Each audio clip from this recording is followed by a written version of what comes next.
From the moment he invaded Ukraine, Vladimir Putin has been obsessed with the Donbas. Scratch that. That obsession started long before 2022, as the Donbas was also one of Putin's main targets when he launched his initial campaign of aggression against Ukraine in 2014. That year saw Russia illegally annex Crimea, but fail in the Donbas. Now, Putin is back to finish the job. The big question is why? And that question will be answered in this video, which reveals the true reasons behind Putin's fixation on this one Ukrainian region. But to understand the reasons, it's important to first explain what the Donbas actually is. The Kyiv Independent provides a good basic rundown in an article where it points out that the word Donbas is actually short for Donetsk Coal Basin. That alone hints at the industrial importance of the region, at least historically, and the Donbas moniker extends beyond the territories many might expect. Those who've been keeping up with the Ukraine war likely know that Luhansk and Donetsk are part of the Donbas. These are two of the oblasts on which Putin has placed most of his focus since he launched his 2022 invasion. Russia currently occupies 99% of Luhansk and around 3/4 of Donetsk, highlighting how these oblasts are key to Putin's campaign. Collectively, Al Jazeera said in August, Russia holds about 88% of the Donbas region. However, the Donbas also incorporates the Dnipropetrovsk Oblast, and based on some historical definitions, includes parts of Dnipropetrovsk Oblast and parts of the Rostov Oblast in Russia. Still, it's Luhansk and Donetsk that grab all of the headlines, and there's a good reason why. These two regions make up the core of the Donbas, the Kyiv Independent claims, and they've served as economic powerhouses for decades. That was as true during the Soviet occupation of Ukraine as it has been for Ukraine since it gained its independence, as Luhansk and Donetsk are crucial to Ukraine's steel, coal, machinery, and also agricultural industries. With that, there's a big hint about one of the reasons why Putin is so obsessed with the Donbas. However, the first reason to cover is perhaps the one that's most directly related to the war Putin is waging in Ukraine. Russia's leader wants the Donbas so much because the region is an absolute fortress. Right now, Ukraine is using that fortress to defend itself, with the Donbas being a major line of defense that Ukraine is using to stop Russia's forces from reaching Kyiv. For Russia, claiming the Donbas also means taking control of the fortress Ukraine is using so well, which in turn makes it much more difficult for Ukraine to launch meaningful counter-offensives.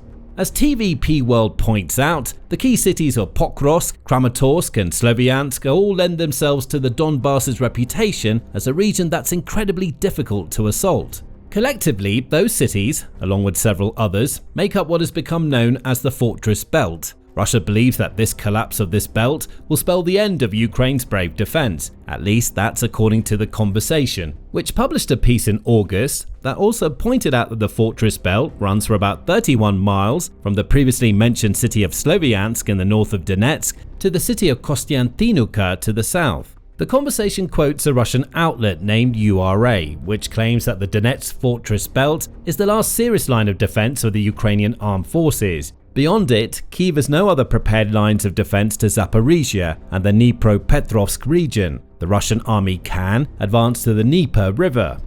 Though this claim should be taken with a grain of salt, given that it comes from a Russian source, the fact does remain that retaining the fortress belt is huge for Ukraine. That's why Ukraine has spent so much time making that belt a death trap for Russia's soldiers. The many fortifications that make up the fortress belt are defended by trenches, enormous minefields and anti-tank barriers. Ukrainian drones patrol constantly, and they're primed to attack whenever they get a sniff of a Russian troop deployment or mechanized unit. Ukraine has been strengthening all of these fortifications since Russia's initial foray into the Donbas in 2014, and they've proven very effective. Russia's military has experienced over 1.13 million casualties since the Ukraine war began, according to Ukraine's Ministry of Finance. A huge percentage of that number will have occurred during Russia's constant assaults on Ukraine's Donbas fortifications. Claiming the Donbas would clear away these fortifications, meaning Russia may lose far fewer troops in future assaults. It would also clear a pathway into central Ukraine, where Russia's advance could end up being much quicker without the heavily fortified belt in its way.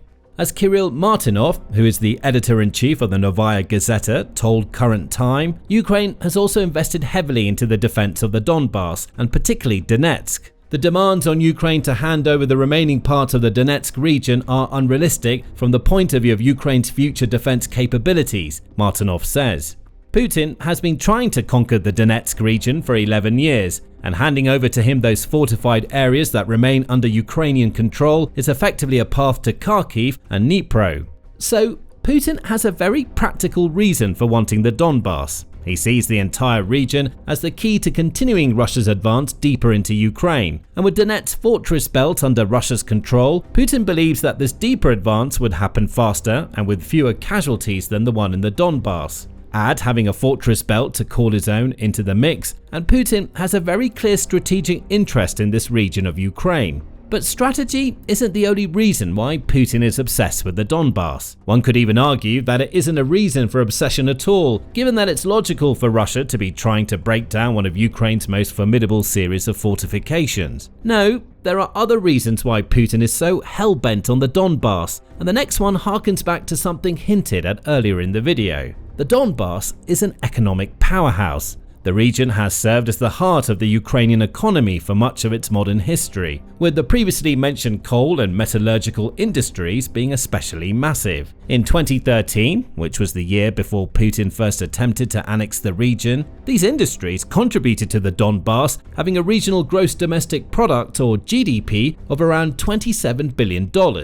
Going back to before 2014, the Center for Economics and Business Research adds that the Donbas accounted for roughly 15.7% of Ukraine's total GDP. It was also home to 14.7% of the Ukrainian population prior to Russia's first annexation attempt.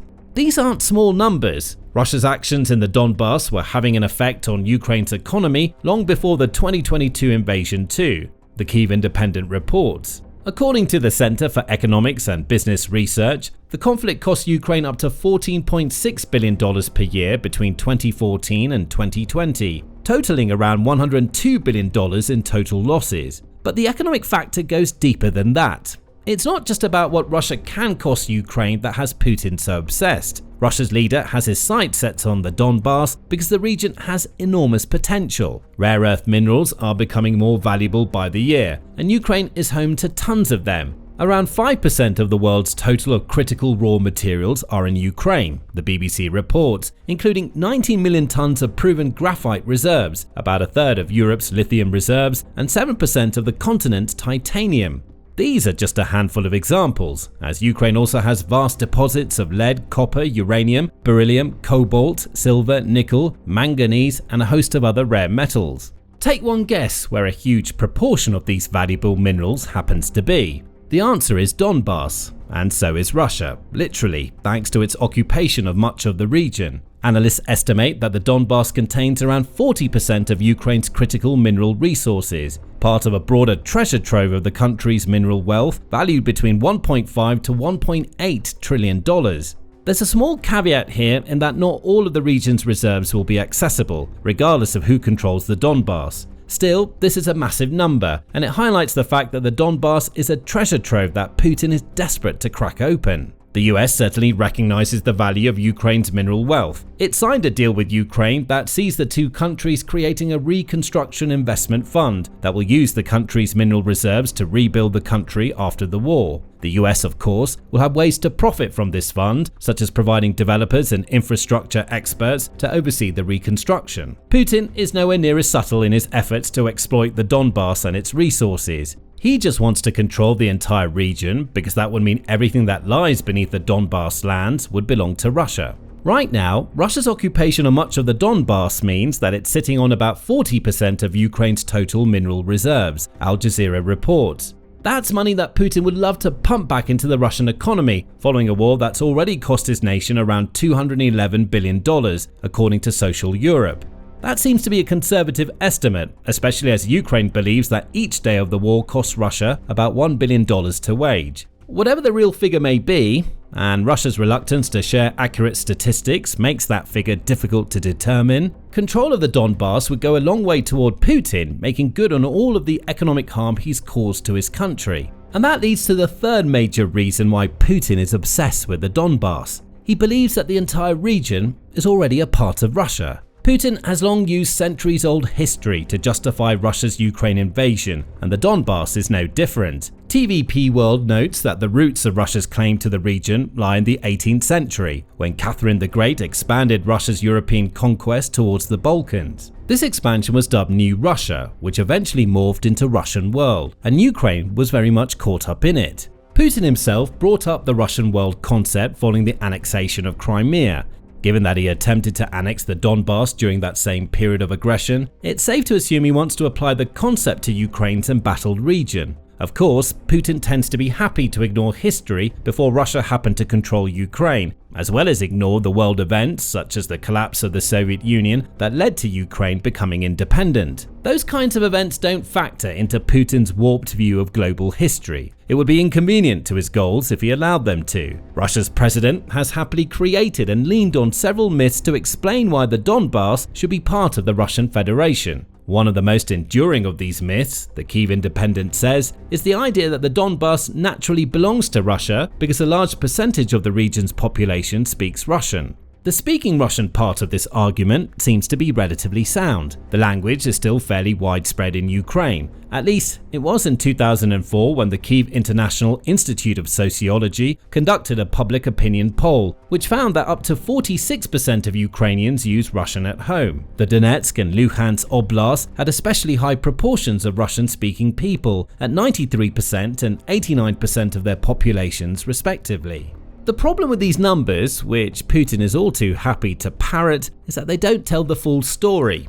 Yes, large portions of the Donbas population speak Russian, but that doesn't mean they consider themselves Russian. The same survey that we mentioned earlier also found that only 39% of the people living in Donetsk in 2004 considered themselves Russian. Luhansk admittedly had 55% of its people state they were Russian, which is a slim majority. Still, these numbers show that the Donbas isn't as Russian as Putin would like the world to believe.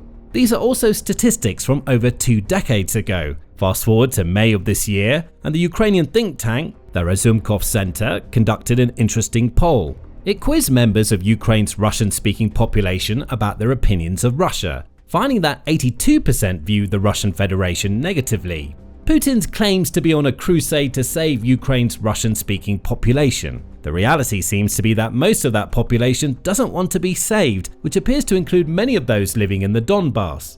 Russia hasn't done itself any favors if it's trying to win the hearts and minds of the Donbas people either. Almost 3 years of constant assaults on the region have devastated its cities and wrecked its infrastructure. Water supplies in particular have taken a beating. Many in the Donbas now only have the option of drinking bottled water because their in-home supplies aren't usable. As one woman from Luhansk told the Kyiv Independent, "Because the water that comes out of the tap is yellow, smelly and bad, we buy drinking water, but it's not cheap."